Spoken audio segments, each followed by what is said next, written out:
Opa, você já chegou? Então a gente já vai aqui para a tela do meu computador, mas antes já deixa o seu like para ajudar o canal e caso ainda não seja inscrito, se inscreva, pois sua inscrição ajuda muito. Ativa também o sininho para você ser notificado sempre que tiver o vídeo novo. Agora, bora pro código. E já estamos aqui na tela do meu computador e no vídeo de hoje vamos começar uma nova série aqui no canal que será sobre o desenvolvimento de API com PHP. Antes de mais nada, eu queria agradecer a todos aqueles que acreditaram aqui nesse trabalho que eu faço no canal e resolveram fazer uma doação em Pix para ajudar o canal. Foi com esse dinheiro que eu consegui comprar esse curso de API e agora nada mais justo do que pegar o conhecimento que eu adquiri com esse curso e trazer para vocês aqui no canal. Então, muito obrigado mesmo. Cada quantia que entra aqui significa muito para mim, pois uma pessoa achar que meu trabalho é bom o suficiente a ponto de tirar lá do seu dinheiro para entregar aqui para o canal, isso realmente não tem preço. Então, muito obrigado e que eu possa continuar aí atendendo às expectativas de vocês e trazendo um conteúdo cada vez melhor, pois é o mínimo que eu posso fazer. E no vídeo de hoje a gente vai ter assim uma pegada mais teórica, vamos ver um pouco mais da teoria sobre o que é um API, pois isso é muito importante antes da gente já começar desenvolvendo um API. E acredito que nas próximas aulas nós veremos algo mais prático. Opa, desculpa de interromper o seu vídeo, só queria dar uns recados rapidinho. Se você gosta dos vídeos aqui do canal, gosta do trabalho que eu faço e gostaria de ajudar, existem algumas formas de você fazer isso. Você pode fazer uma contribuição de qualquer valor pelo Pix que está aí no comentário fixado ou na descrição desse vídeo. Qualquer quantia será bem-vinda e o dinheiro será utilizado inteiramente aqui no canal. E se você faz compras na Amazon, você também pode comprar através do link que está aí no comentário fixado, na descrição do vídeo, que está aparecendo aqui agora no card. Comprando por esse link eu ganho uma pequena comissão pelo valor da sua compra e você não pagará nada a mais por isso. O preço continuará sendo o mesmo e você ajuda o canal. Então, se você quiser e puder, temos essas duas formas de ajudar o canal. Agora vamos voltar para o vídeo. Então, o que é uma API? API é o acrônimo para Application Programming Interface, né? Interface de programação de aplicativo ou de aplicação.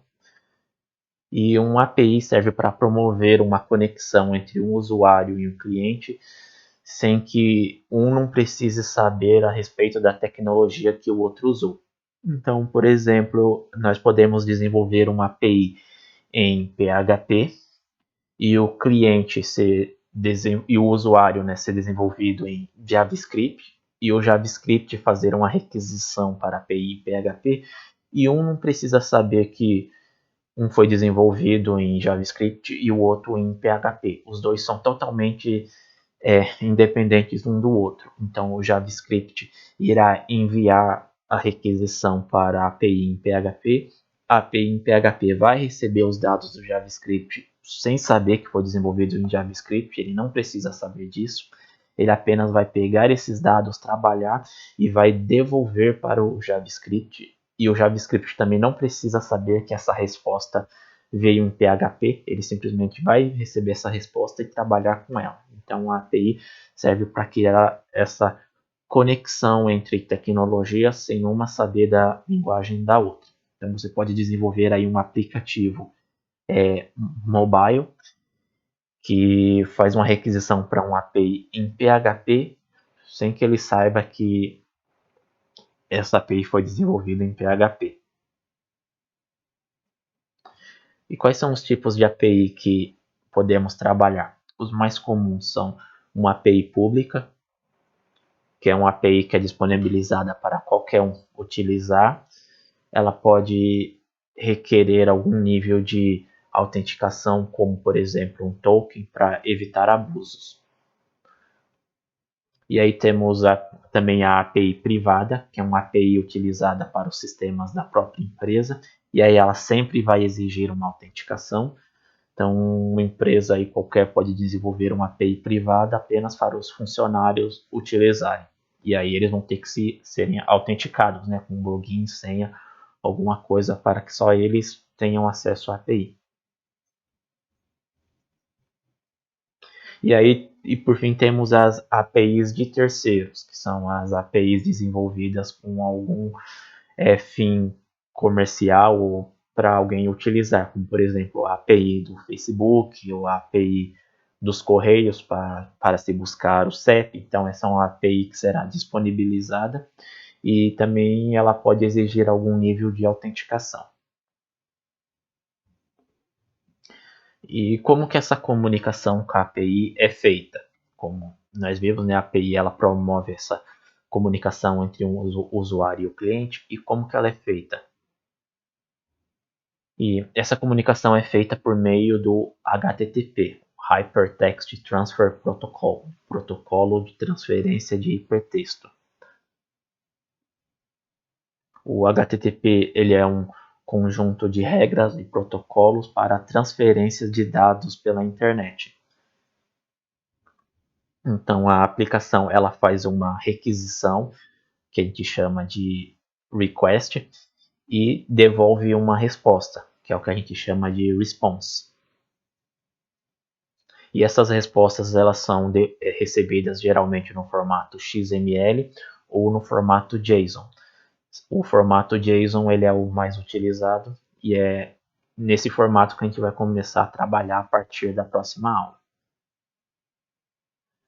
E essas requisições elas são feitas através dos verbos HTTP. Então, os verbos seriam como ações, seriam os métodos da requisição. Assim como lá no MySQL, a gente viu que existem as ações principais, create, read, update e delete. Os verbos ou métodos do HTTP também possuem os seus métodos principais, que são o método get. Este método ele faz uma requisição para a API, seria semelhante ao método read do MySQL. E aí temos o método post. Este método ele envia os dados para a API, geralmente para serem salvos no banco de dados. Então, o post seria semelhante ao create do MySQL. E aí temos o put, que serve para atualizar o registro do banco de dados na API. Então, o put seria equivalente ao update do MySQL. E por fim temos o delete, que como o nome já diz, ele remove algum dado lá do banco de dados. Então seria semelhante ao delete do MySQL. Existem outros métodos também, mas esses são os 4 métodos principais do HTTP. E aí vamos ver agora o que é REST. Você também já deve ter ouvido muito a respeito sobre uma REST API ou REST API, uma API RESTful. E afinal de contas, o que é REST, o que é RESTful são coisas diferentes. Então vamos ver aqui que REST é a abreviatura para Representational State Transfer, transferência de estado representacional.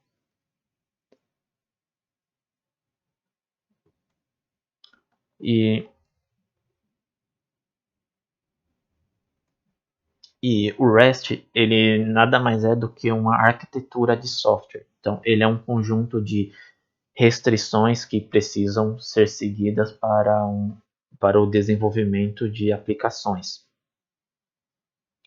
E aí, uma API que atender a essas restrições, ela será conhecida como uma API RESTful, ou seja, uma API totalmente REST. Então, REST são as regras de desenvolvimento de aplicações e aquilo que segue essas regras se torna um RESTful. E quais seriam essas regras do REST para que uma API seja considerada como RESTful? As principais são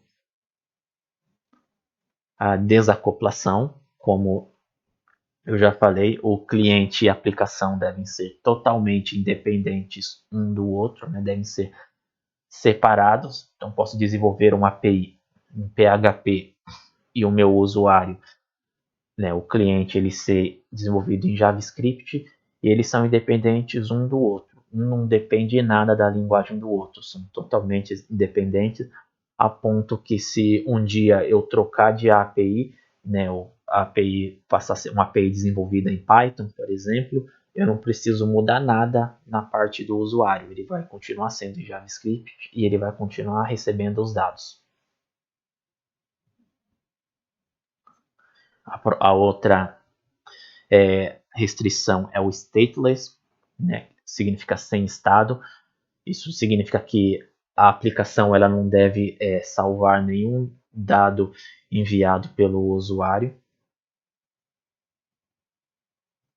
Então, o usuário ele envia a informação lá para a API devolve a resposta e a API não grava nada. Então, é como se aquele usuário nunca tivesse existido. Quando aquele usuário fazer uma nova requisição, a API deve tratar como se fosse a primeira vez que aquele usuário estivesse fazendo um acesso à API e aí devolver os dados para ele. Ele não deve gravar nada.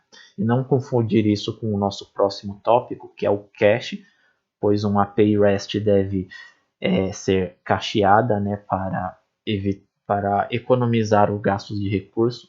Então, o cache nada mais é de que se a API vai devolver sempre a mesma resposta, então ela pode ter lá do lado dela algo gravado, mas é do lado dela apenas para devolver esta resposta para o usuário de uma maneira mais rápida. Então ele pode ter lá um arquivo que temporariamente deixa essa resposta gravada apenas para devolver mais rápido para o usuário. Isso é muito útil, por exemplo, em banco de dados. Se eu faço uma requisição de API e a API vai lá, tem que fazer uma busca no banco de dados e me devolver a resposta. Se eu fizer uma solicitação novamente, se a resposta vai ser a mesma, a API não precisa fazer uma nova consulta no banco de dados. É só devolver a resposta que ela já tem gravada lá.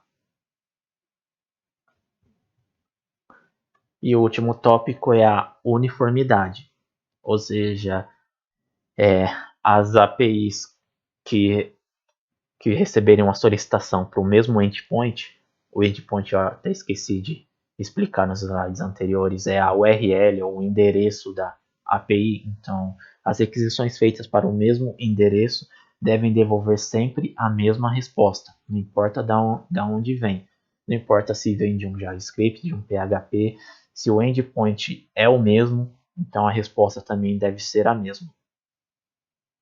Então esses são assim, o básico de uma API, e esses conceitos se aplicam a uma API desenvolvida em qualquer linguagem, em PHP, em Python, em Node. Então esse é o conceito de API. A linguagem que você vai desenvolver é independente desses conceitos aqui. Nesses vídeos a gente vai desenvolver uma API em PHP, mas se eu conseguir passar de uma forma compreensível esses conceitos e vocês entenderem, aí vocês podem aplicar esses conceitos para qualquer outra linguagem. E aí vocês serão capazes de desenvolver API em Python, em Node, em ASP.NET, em qualquer API, em qualquer linguagem, pois os conceitos de API são universal. E eu espero aí que vocês gostem, né, dessa série e que seja útil, pois as API, o assunto de APIs também está sendo bem falado ultimamente. Então as pessoas estão utilizando bastante APIs e saber desenvolver uma API também é um diferencial muito grande. E por hoje é só. Se você chegou até aqui, é sinal que você gostou do vídeo. Se não deixou o seu like lá no começo, deixa aqui agora, pois seu like é muito importante. Deixa aí nos comentários também o que mais você quer ver aqui no canal e o que você tem achado dos vídeos. Prometo que eu vou ler tudo. E você já não precisa ir embora não. Está aparecendo aqui agora na sua tela um vídeo recomendado pelo YouTube e a playlist da qual esse vídeo faz parte. Escolha um dos dois que eu sei que você não vai se arrepender. Nos vemos no próximo vídeo. Até mais, pessoal.